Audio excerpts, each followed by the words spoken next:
Salut les pêcheurs, aujourd'hui on se retrouve pour une nouvelle vidéo. Cette fois-ci c'est le dernier volet de la série des 3 vidéos de lancer en surfcasting. Donc d'ailleurs dans la description vous aurez le lien de chaque vidéo. Comme ça vous pourrez selon votre niveau vous adapter à la technique qui vous convient.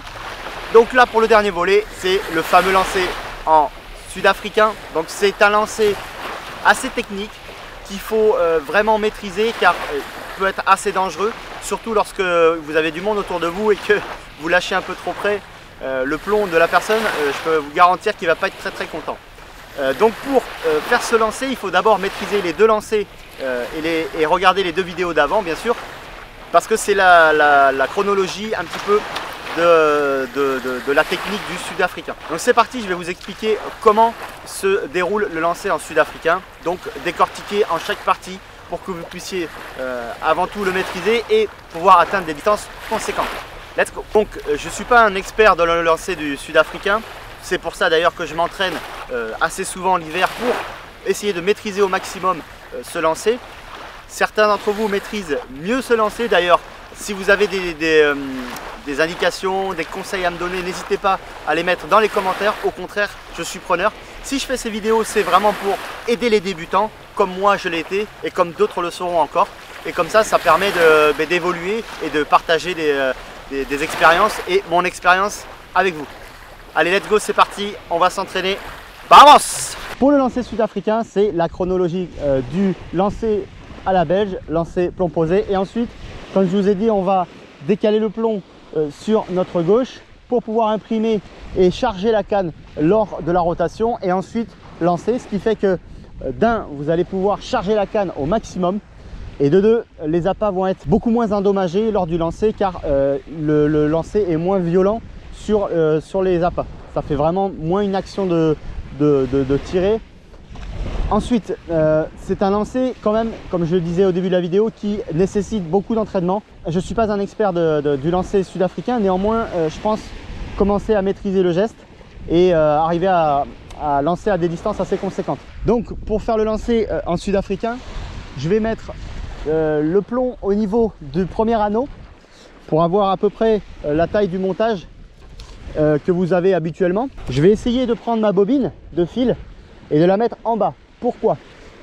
Parce que sinon vous allez avoir tendance à tordre l'axe lorsque votre bobine est haute, ce qui fait que le moulinet au bout d'un moment il va avoir un dysfonctionnement et vous allez être obligé de le changer ou de changer l'axe.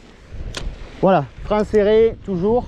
L'utilisation d'un doigtier pour le lancer sud-africain c'est préférable. Moi perso je n'utilise pas, sauf quand il faut vraiment lancer très loin et j'ai peur de m'arracher le doigt. Donc c'est parti. Donc là le geste est complètement différent. On va avoir une action de rotation du bassin plus une action de tirer poussé comme les lancers précédents. Donc on va mettre les pieds légèrement de 3/4. Voilà. Et quand on va lancer, soit on va revenir avec notre pied pour impulser, soit on va vraiment rester comme ça et c'est le bassin qui va donner l'impulsion. Ok? Donc plutôt que de mettre le plomb derrière comme le plomb posé, on va vraiment venir mettre le plomb au plus loin là-bas, complètement sur la gauche, toujours moulinet vers le haut, et là on va vraiment faire la rotation et ensuite le tirer poussé. Voilà. Donc là c'était la version soft, la version ralentie. Maintenant je vais vous faire la version classique pour un lancer et vous allez voir que la canne va se charger et c'est là où vous allez vraiment commencer à comprendre que votre canne elle est capable de lancer à des bonnes distances, surtout si vous commencez à taper dans des cannes de bonne qualité, vous allez vraiment prendre du plaisir. Et parce que le but premier de ce lancer c'est vraiment de pouvoir lancer très loin, vous allez pouvoir atteindre des distances que vous n'atteignez pas avec des lancers différents. Allez c'est parti. Là voilà, donc là ça part un peu plus. Alors comme j'ai dit au début de la vidéo, je ne suis pas un expert du sud-africain, néanmoins je commence à maîtriser à force de m'entraîner. J'ai eu un conseiller comme Georges Massol par exemple, d'ailleurs que je salue, qui m'a pas mal formé et du coup c'est pour ça que je me permets de vous faire cette petite vidéo pour partager avec vous mon expérience et pouvoir vous aider à lancer plus loin. Allez, on va refaire une dernière fois et puis on va se laisser sur quelques ralentis Merci d'avoir regardé cette série des 3 vidéos. Pour cela, moi j'ai utilisé le matériel Catch, d'ailleurs que je remercie beaucoup, une marque portugaise de surfcasting. Je vous invite à aller voir justement dans la description, je vous mettrai le lien de la page Catch France. A très bientôt, bonne pêche à vous. Étape 1, la position des pieds.